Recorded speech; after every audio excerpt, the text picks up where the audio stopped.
Hello friends, welcome to UK तैयारी। आज हम डिस्कस करेंगे उत्तराखंड एलटी के शिक्षण अभिरुचि वाले सेक्शन से अभिप्रेरणा एवं अधिगम पर इसका प्रभाव। ठीक है, तो जानते हैं कि अभिप्रेरणा किसे कहते हैं और अधिगम पर इसका क्या प्रभाव पड़ता है, यानी कि अभिप्रेरणा का अधिगम पर क्या प्रभाव पड़ता है। ठीक है, तो पहले देखिए अभिप्रेरणा।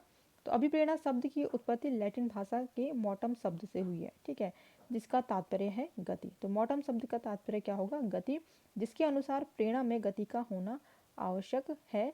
इसमें प्रत्येक क्रिया के पीछे एक बल कार्य करता है जिसे प्रेरक बल कहते हैं। ठीक है, जब कोई भी व्यक्ति किसी कार्य को कर रहा होता है तो उसके पीछे क्या होता है? एक प्रेरक होता है, यानी कि एक बल कार्य कर रहा होता है, जिसे हम क्या कहते हैं?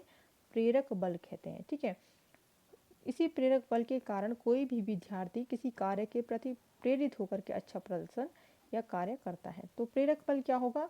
जब बच्चा कक्षा में किसी कार्य को करने के लिए क्या होता है? प्रेरित होता है। ठीक है, तो एक बल उस पर कार्य कर रहा है, एक फोर्स उस पर कार्य कर रहा है कि तुम्हें क्या करना है, कक्षा में अच्छा प्रदर्शन करना है, तुम्हें अच्छा करके दिखाना है, तुम्हें कक्षा अच्छे नंबर लेने हैं कक्षा में। तो ये बच्चे को क्या करते हैं? एक प्रेरक बल के रूप में कार्य करते हैं। ठीक है, फिर आगे इसमें देखिए, अभिप्रेरणा का शाब्दिक अर्थ किसी ऐसी उत्तेजना से है जिसके कारण कोई मानव किसी प्रकार का कार्य व्यवहार करता है। ठीक है, तो अभिप्रेरणा का जो शाब्दिक अर्थ देखेंगे तो वह किसी ऐसी उत्तेजना से है जो व्यक्ति के अंदर उत्पन्न होती है, जो उत्तेजना, और उसके द्वारा वो क्या करता है? अपना जो कार्य करता है, जो व्यवहार में वो ढालता है। ठीक है, तो इसे हम अभिप्रेरणा कहते हैं। यह उत्तेजना आंतरिक या बाह्य दोनों प्रकार की हो सकती है। तो एक व्यक्ति के अंदर आंतरिक उत्तेजना और बाह्य उत्तेजना दोनों प्रकार की उत्तेजनाएं होती हैं। लेकिन मनोवैज्ञानिक दृष्टि से प्रेरणा की अगर बात करें तो प्रेरणा का अर्थ केवल आंतरिक उत्तेजना से। ठीक है, जो व्यक्ति की जो अंदर की उत्तेजनाएं हैं उससे सिर्फ मनोवैज्ञानिक तौर पर प्रेरणा कहा गया है, जिसके फलस्वरूप हम कोई क्रिया अथवा व्यवहार करते हैं।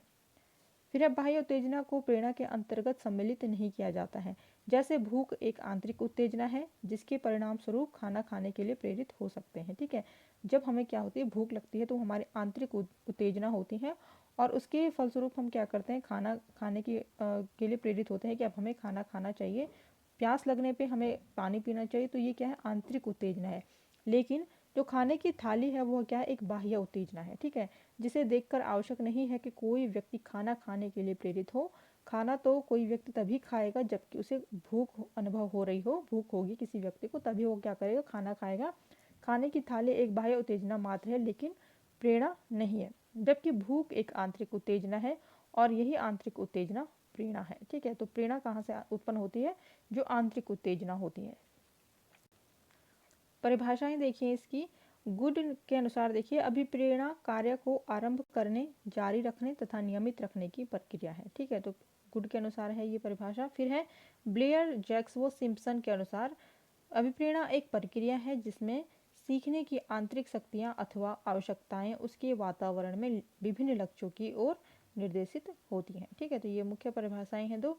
अब देखिए इसमें अभिप्रेरणा के लक्षण। तो क्या लक्षण है अभिप्रेरणा के? पहला लक्षण देखिए, प्रेरणा में क्रियाशीलता होती है। दूसरा है प्रेरणा साध्य न होकर के साधन है। ठीक है, तो जो प्रेरणा जो होती है किसी भी व्यक्ति के अंदर, तो वह क्या है? वह एक साधन है, न कि साध्य है। ठीक है, प्रेरणा साध्य तक पहुंचने का मार्ग बताती है, यानी कि साधन है वह जो कि साध्य तक पहुंचाने का मार्ग बताती है। प्रेरणा से व्यक्ति का व्यवहार प्रभावित होता है। प्रेरणा सीखने का मुख्य अंग न होकर के सहायक अंग मात्र है। ठीक है, तो जो प्रेरणा है वो सीखने का मुख्य अंग नहीं है बल्कि एक सहायक अंग है। फिर है प्रेरणा पर शारीरिक परिस्थितियों का प्रभाव पड़ता है। ठीक है, तो शारीरिक जो परिस्थितियां होती हैं उनका प्रभाव भी प्रेरणा पर पड़ता है। अब है अभिप्रेरणा के प्रकार। तो प्रेरणा यानी कि अभिप्रेरणा कितने प्रकार की होती है? 2 प्रकार की होती है। पहला देखिए सकारात्मक प्रेरणा। कोई बालक यदि किसी कार्य को स्वयं अर्थात अपनी इच्छा अनुसार करता है तो इसे सकारात्मक प्रेरणा कहेंगे। यहाँ पे प्रेरणा कहते हैं बालक के द्वारा इस प्रकार के कार्य को करने का उद्देश्य होता है कि वह सुख और संतोष मिले, उसे क्या मिले? सुख और संतोष मिले। इसे आंतरिक प्रेरणा भी कहते हैं। ठीक है, तो जो सकारात्मक प्रेरणा है तो वह उसमें क्या होता है कि कोई बालक किसी भी कार्य को यदि कर रहा है तो वो अपनी इच्छा के अनुसार उस कार्य को करता है और इच्छा के अनुसार करने पर उसे क्या होता है? उसे सुख और संतोष प्राप्त होता है, उसे ही प्रेरणा कहते हैं। ठीक है, अब है दूसरा नकारात्मक प्रेरणा। नकारात्मक प्रेरणा होगा यहाँ पे। नकारात्मक प्रेरणा में कोई बालक अपनी इच्छा से कार्य न करके किसी बाहरी प्रभाव से कार्य करता है। ऐसा करने से वह किसी उद्देश्य को प्राप्त करता है। प्रशंसा, पुरस्कार तथा निंदा आदि इस प्रकार की प्रेरणा के उदाहरण हैं। इसे बाह्य प्रेरणा भी कहा जाता है। ठीक है, तो नकारात्मक प्रेरणा को बाह्य प्रेरणा कहा जाता है और सकारात्मक प्रेरणा को आंतरिक प्रेरणा कहा जाता है। नकारात्मक प्रेरणा क्या करता है, कोई भी व्यक्ति या बालक अपनी इच्छा से नहीं करता है बल्कि उसको करने को कहा जाता है। ठीक है, अगर किसी बालक को कोई कार्य करने को कहा जाए जबकि उसकी इच्छा ना हो तो उसमें क्या होता है, बालक को एक उद्देश्य की प्राप्ति भी होती है। ठीक है, उद्देश्य की प्राप्ति होती है और उसमें क्या होता है, बच्चे को प्रशंसा, पुरस्कार, निंदा आदि इन चीज़ों की प्रेरणा उनको प्रदान एक बालक को प्रदान होती है। ठीक है, अब जो बालक को कार्य करने को दिया गया तो उसमें अगर बालक ने अच्छा प्रदर्शन किया तो उसमें प्रशंसा प्राप्त होगी और नहीं किया तो उसमें निंदा प्राप्त होगी। ठीक है, तो ये क्या है, एक बाह्य प्रेरणा के रूप में कार्य करते हैं।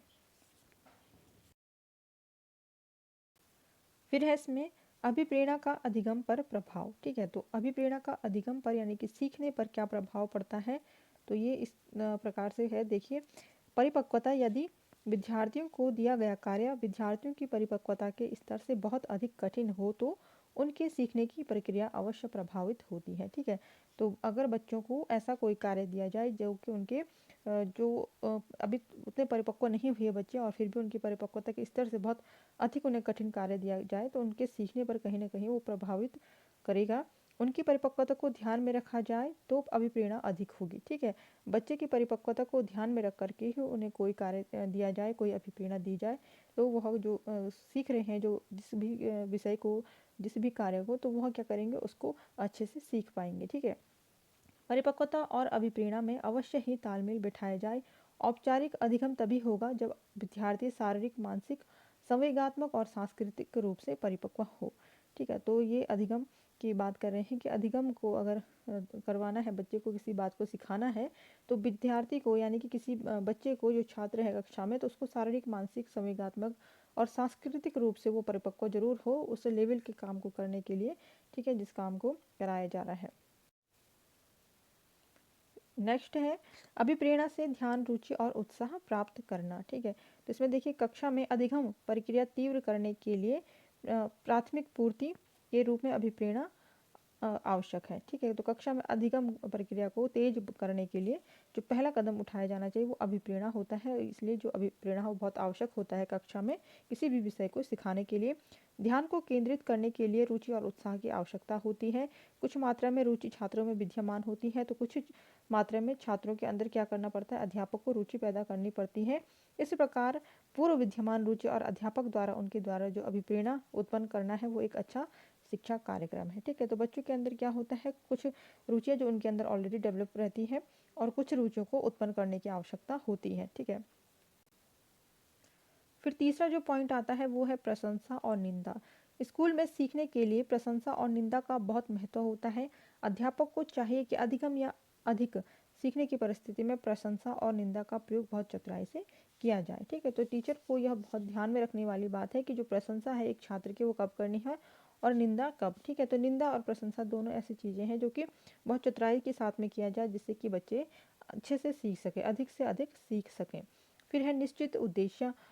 अध्यापक के द्वारा विद्यार्थियों के सम्मुख सारे उद्देश्यों को स्पष्ट करना चाहिए, तभी सीखने की प्रक्रिया प्रभावशाली हो पाएगी। ठीक है, तो बच्चों को जब कोई टास्क दिया जाता है, कोई चीज़ सिखाई जाती है तो उस समय क्या करना चाहिए, जो लक्ष्य है उनको स्पष्ट करना चाहिए। ठीक है, उनको ये बात क्लियर करनी चाहिए कि आप कक्षा में अच्छे अंक प्राप्त करेंगे तो आप क्या करेंगे, आगे नेक्स्ट क्लास में जाएंगे। तो इस तरीके से क्या है, बच्चे के सामने लक्ष्य को रख देना चाहिए, स्पष्ट कर देना चाहिए, जिससे कि जो सीखने की प्रक्रिया होती है वो और अधिक प्रभावशाली हो पाती है।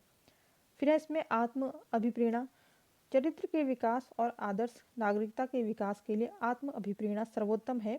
अध्यापक विद्यार्थियों को मार्गदर्शन देकर संभव तरीके बताता है लेकिन अंतिम चयन विद्यार्थियों पर छोड़ देते हैं।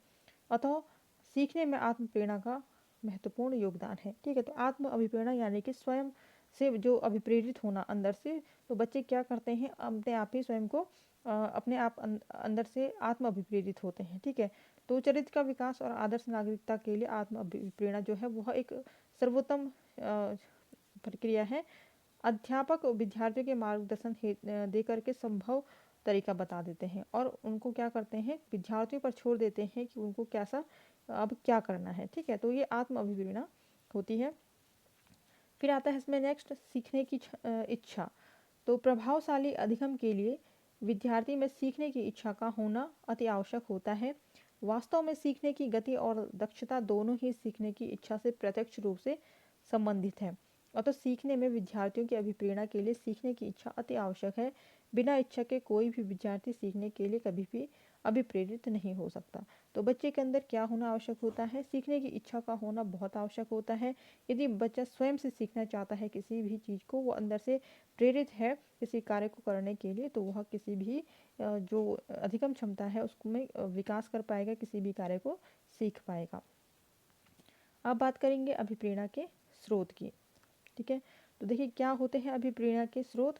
तो पहला जो स्रोत है वो है आवश्यकताएं, यानी कि किस वजह से इंसान कोई व्यक्ति क्या करता है, अभिप्रेरित होता है। तो पहला जो है आवश्यकताएं।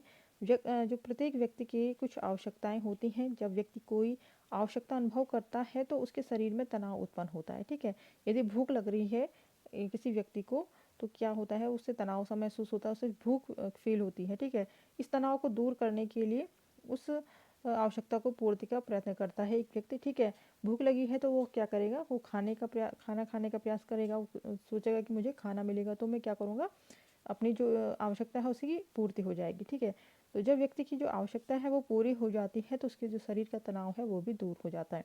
यानी कि अगर व्यक्ति को किसी भी चीज़ की आवश्यकता है तो उससे क्या करता है, उसके लिए सोचता है और उससे तनाव महसूस करता है, और जैसे ही उसकी आवश्यकता पूरी होती है तो उसका तनाव भी दूर हो जाता है। फिर नेक्स्ट है इसमें चालक। इसका संबंध शारीरिक आवश्यकताओं से होता है।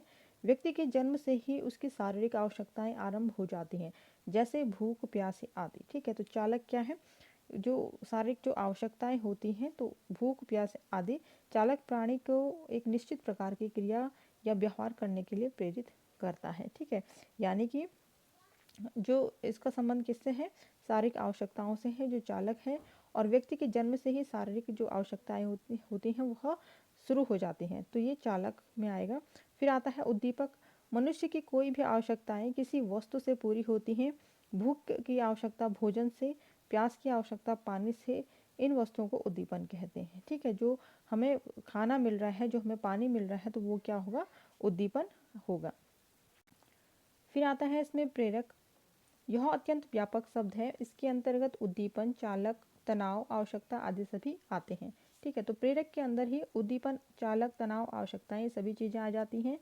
प्रेरक किसी व्यक्ति के अंदर की शारीरिक और मनोवैज्ञानिक दशाएं हैं। ठीक है, किसी भी व्यक्ति के अंदर की शारीरिक और मनोवैज्ञानिक दशाएं हैं प्रेरक, जो उसे निश्चित विधियों के अनुसार कार्य करने के लिए प्रेरित करती हैं। ठीक है, तो किसी भी व्यक्ति को कार्य करने के लिए प्रेरित करती है उसे प्रेरक कहते हैं। जैसे विद्यार्थी अच्छा खिलाड़ी बनने के लिए परिश्रम व कठिन मेहनत करता है। ठीक है, यानी कि कोई भी व्यक्ति या विद्यार्थी अगर किसी कार्य को करने के लिए क्या करता है, उसमें सफलता पाने के लिए परिश्रम करता है और कठिन मेहनत करता है। जैसे खिलाड़ी बनने के लिए क्या करता है, कोई व्यक्ति परिश्रम करता है और कठिन मेहनत करता है।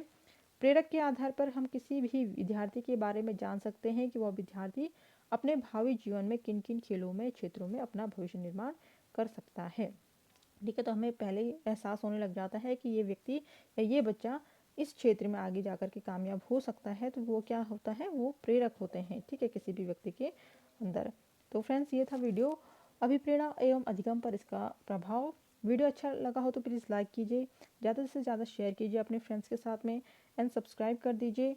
और वीडियो की नोटिफिकेशन आप तक सबसे पहले पहुँच सके इसके लिए बेल आइकन भी दबा दीजिए।